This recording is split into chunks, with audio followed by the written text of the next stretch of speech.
Numa parte, Deus manifestou a sua graça. Na outra parte, Deus manifestou a sua ira. Porque ele endureceu o coração de alguns rebeldes e outros ele amoleceu. Paulo também foi rebelde.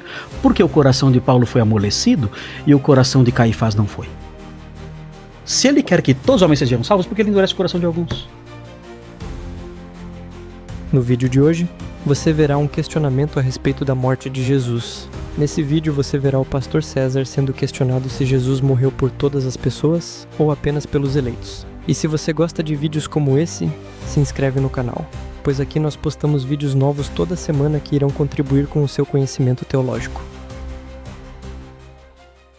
O pastor falou sobre o povo, de Israel e tal, que Deus condenou porque esse povo foi desobediente e tal. Quando Moisés falou com esse povo em Deuteronômio 29, versículo 4, ele fala assim: porém o Senhor não vos deu coração para entender, nem olhos para ver, nem ouvidos para ouvir até o dia de hoje. Por que eles tinham sido desobedientes? Porém o Senhor não vos deu coração para entender, nem olhos para ver, nem ouvidos para ouvir, até o dia de hoje. Estranho. Não é estranho não, pastor. Não é estranho não. É assim, ó, esse texto, não. Esse texto, ele está falando do endurecimento de coração que Deus deu aos judeus para a plenitude dos gentios, conforme o senhor sabe. Não, plenitude dos gentios? Como assim? Ele está só dizendo aqui para eles, vocês foram desobedientes, então, porque qual Deus não... Deuteronômio 29. Então, Deuteronômio está falando aonde? Versículo 4. Está falando do contexto do deserto. E a Bíblia diz que Deus deu a eles um endurecimento. Sim. Até eles não conseguiam ver, enxergar, está lá em Deuteronômio, está lá em Isaías, o tempo todo. Por exemplo, em Êxodo 19, que é o mesmo contexto do Deuteronômio, o mesmo deserto do Deuteronômio, o mesmo povo de Deuteronômio, as mesmas pessoas, os mesmos ouvidos de Deuteronômio, está escrito assim, ó, 19:5, agora, pois, se diligentemente ouvirdes a minha voz, guardardes a minha aliança, então sereis minha propriedade peculiar, dentro de todos os povos, porque a terra é minha, vós sereis reino, sacerdotes. Eles cumpriram isso? Não. Quem cumpriu isso? A igreja. Está lá em Pedro, capítulo 2, versículo 6. Bom, mas e Pedro é chamado... Então, que o texto de Pedro... Aqui está dizendo, eu estou respondendo esse texto de Deuteronômio 29. O texto de... Eu estou respondendo esse texto de Deuteronômio... Exato, de Deuteronômio 29. Que ele falou que Deus não deu coração para entender? Isso. Você está respondendo esse? Estou respondendo esse texto. Tá bom, então vai. Como que eu estou respondendo esse texto? Esse povo, esse mesmo povo, essa mesma geração... Que está endurecido aí. Que ele endureceu. Isso. Que Deus endureceu. Isso. Esse mesmo povo aí é o povo para quem Deus disse aqui em Êxodo 19, se você ouvir a minha voz e guardar a minha sereis minha propriedade particular. Era mentira de Deus? Não, era verdade. As duas são verdade. Dentre todos os povos, porque a terra é minha, vocês serão reino e sacerdote, a nação é minha, vocês serão povo particular. Ok. Eles rejeitaram. Sim. Por que eles rejeitaram? Está escrito, porque Deus não deu coração para entender, nem olhos para ver. E por que Deus não deu coração para entender? Não sei lá por quê. Ele não quis dar? Eu sei. Você sabe? Sei. Está escrito lá em Isaías capítulo 6. Por que ele não deu? Para que a plenitude dos gentios chegasse. E quem responde isso é Pedro no mesmo assunto. Ó. Pedro 2,6. Então tá 1 de Pedro 2,6. Pois isso está na Escritura. Eis que põe em Sião a pedra angular, eleita e preciosa, para quem nela crê, de algum modo seja confundido ou envergonhado, para que vós outros, portanto os que credes, eles foram endurecidos. Por quê? Vós outros que creem, preciosidade, mas para os descrentes, a pedra que os construtores rejeitaram, veio a ser pedra angular, principal e de esquina, pedra de tropeço e tal. Vós, porém, os que creem, são raça eleita, sacerdócio real. Essa proposta é a mesma que ele fez lá para esse povo. Vocês vão ser minha raça eleita. Só que eles endureceram. Para quê? Bem, e aí, em Romanos, Paulo diz assim, ó, não quero, irmãos, que vocês ignorem que o endurecimento que vem em Israel foi da parte de Deus. Ele pode endurecer. Claro que pode. Então, ele fez aqui isso aqui. Exato. Pronto, que culpa eles têm? Nenhuma.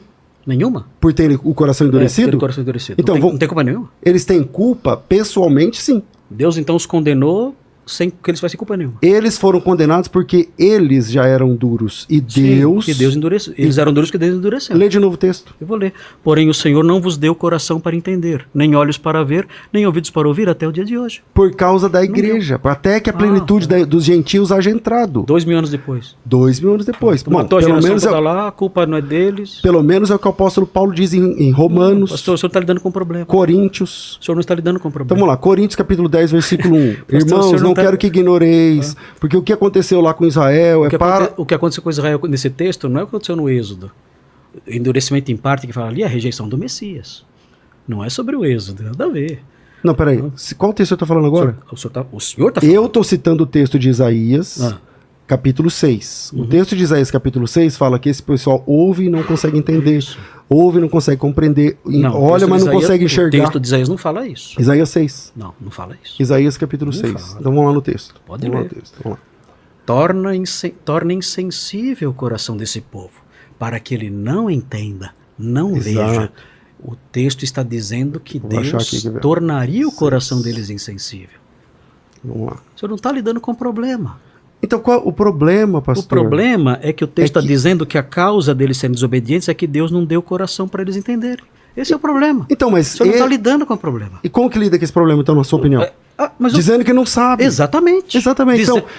Dizendo que Paulo fala, quem és tu para discutir isso com Deus? Então, mas- A sua mente é inescrutável. Então agora veja. De Agora- que se queixa ele ainda? Então agora eu posso veja. falar assim, Senhor, eu sou judeu. Que culpa eu tenho? O Senhor endureceu meu coração?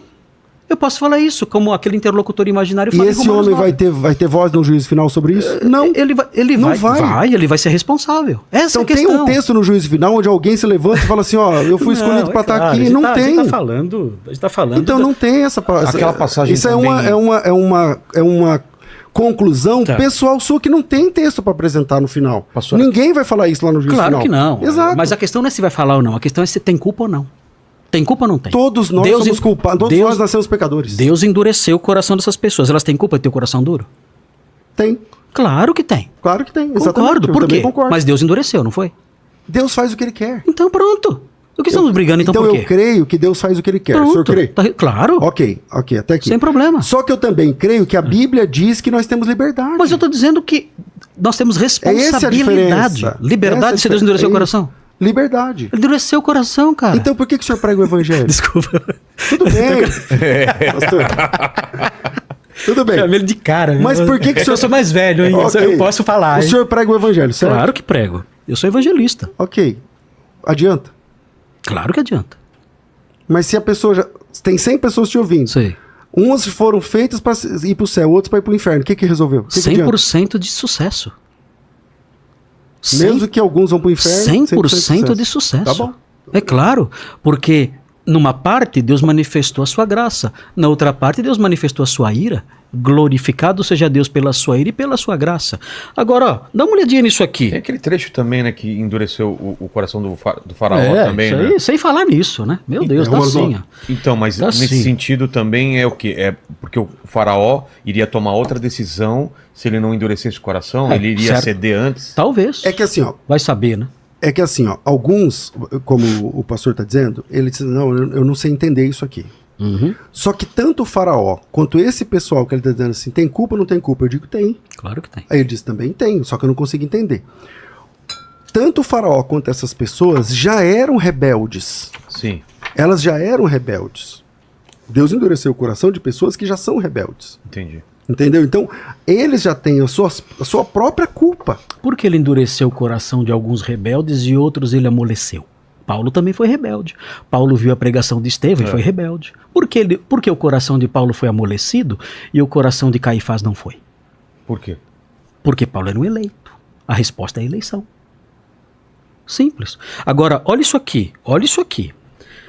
Isaías 63:17. Olha como a coisa é feia, Vilela. Vilela, a tensão existe, eu não posso negar, eu não posso tentar aliviar, eu não posso beber só o chantilly, tem o café amargo por baixo. E aqui eu estou mostrando o café amargo. Olha isso aqui.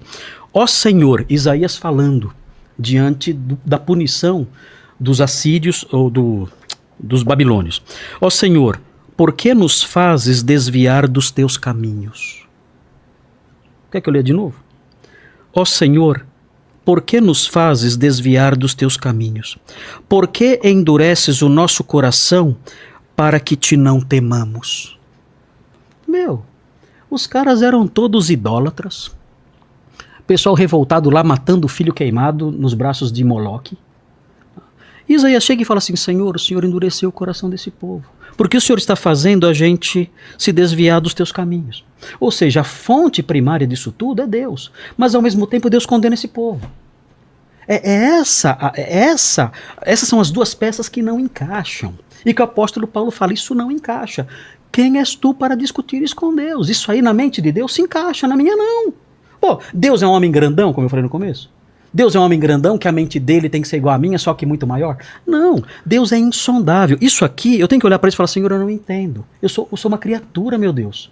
Eu sou um ser finito, minha mente é finita, minha compreensão é finita. Eu não consigo harmonizar isso aqui com a condenação que o Senhor aplicou a essas pessoas. Eu concordo. O Senhor endureceu, o Senhor fez essas pessoas se desviar dos seus caminhos. O Senhor é a fonte disso aqui. Todo cristão, e ao mesmo tempo, essas pessoas são responsáveis. Calvinista ou arminiano concorda que a nossa mente não alcança tudo que a Bíblia diz. É impossível.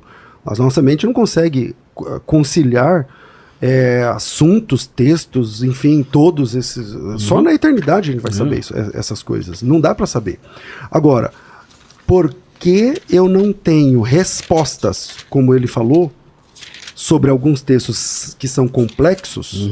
Isso não me dá o direito de colocar os textos que não são complexos, que são claros, como aqueles que Deus ama todos, que Jesus morreu por todos. Aceita tudo. Então, eu acho que aí está o problema, pastor. Porque, por exemplo, eu concordo gênero e número igual com o senhor nesses textos difíceis. São realmente complicados. Quem faz? Deus. Mas o homem tem responsabilidade? Tem. Tá tudo certo. Pronto. Aí, acabou. Tudo certo que nós não sabemos tudo. Acabou. Ok. Só que o que a gente faz com textos claríssimos? Aceita? Textos onde Jesus ama todos, pastor. O senhor aceita? Aí, eu aceito. Então, mas há textos que falam que ele está irado com todos. Há textos que falam que ele fez vasos para destruição. Então, é que para o senhor amor e ira são antônimos. Queridão, e não são. Veja Timóteo 2,4. O qual deseja que todos os homens sejam salvos. É verdade? Sabe quem faz o contraste entre amor e ira? O apóstolo Paulo. Amei Jacó e odiei Esaú. Olha o contraste entre os dois. Mas isso não diz que o outro é antônimo. Como não é antônimo? Não é antônimo. Como odiar não é antônimo? Não, odiar não é antônimo de amar. Mas o apóstolo Paulo fala. Peraí, irar não é antônimo de amar. É o que eu tinha dito anteriormente. O senhor colocou o odiar aqui, eu entrei junto. Né? Mas eu tinha dito que a ira não é antônimo de amor. Não, agora pastor, o senhor está colocando a outra palavra. Conceitual, não é e questão aí eu não exegética. percebi que o senhor trocou a palavra. Aí a questão, pastor, é uma questão conceitual sua. Então, não é questão exegética. O que o senhor chama de questão conceitual, eu estou dizendo o seguinte: eu concordo que existam textos difíceis, Vilela. Só que os textos clássicos, por exemplo, 1 Timóteo 2,4, Deus deseja que todos os homens sejam salvos. Vê o versículo 1. É verdade? Vê o versículo 1. Vamos lá. Primeiro, eu citei de cor, 1 Timóteo 2,4. Vê o versículo 1. 1 Timóteo 2... Que fala a todos os homens também. Vamos lá. Antes de tudo, pois exorto que use a prática de súplicas, orações, intercessões, ações de graça em favor de todos os homens. Todos os homens aí é o quê? Todas as pessoas. Cada figura do mundo? Sim. Você tem que orar por cada indivíduo do mundo? Tá ferrado, cara. Mas por quê? O senhor não ora por todas as pessoas? Por cada pessoa do mundo? Senhor, abençoa todas as pessoas, abençoa aqueles que não te conhecem. Cara, Senhor, abençoa... ele vai dar o exemplo na sequência. Quem são esses todos os homens? Então, vírgula, em favor de reis, em favor de todos que estão investidos de autoridade, em favor de que vivamos o que são todos os homens? Tranquila e pessoas tal. De todas as classes, os reis, os magistrados. Não, pastor, você está dizendo o seguinte, nós temos que orar por todas as pessoas, também temos que orar pelos reis, também temos que orar pela... Esse também é por sua vida de oração, pois é. Esse também é por não, o também é a vírgula. Olha, deixa eu te mostrar. Vírgula, é isso aí. Não, vírgula não tem no texto. Não tem vírgula no texto original. Mas aqui tem. Aí tem. Eu tô lendo em português. Ah, tá. Exatamente. Então vamos lá. É o que isso é interessa aceitável e tal. E deseja que todos os homens sejam salvos e cheguem ao pleno conhecimento da verdade. Então esse desejo de Deus não é real. Não, eu tô falando de um texto, então mas que seja. Tem sem muitos problema. desejos de texto. Tá bom. Que seja então. Vamos fazer de conta, tá? Que eu aceito isso aí. Que Deus quer que todos os homens sejam salvos. Ok. Spurgeon dizia, não, Deus quer que todos os homens sejam salvos. Aí surge de novo o conflito. Se ele quer que todos os homens sejam salvos, por que ele endurece o coração de alguns? Aí entra na parte que o senhor disse que você Exatamente. Tá tudo exatamente. E você, acredita que Jesus morreu por todos ou apenas pelos eleitos? Deixa aqui nos comentários, queremos saber a sua opinião.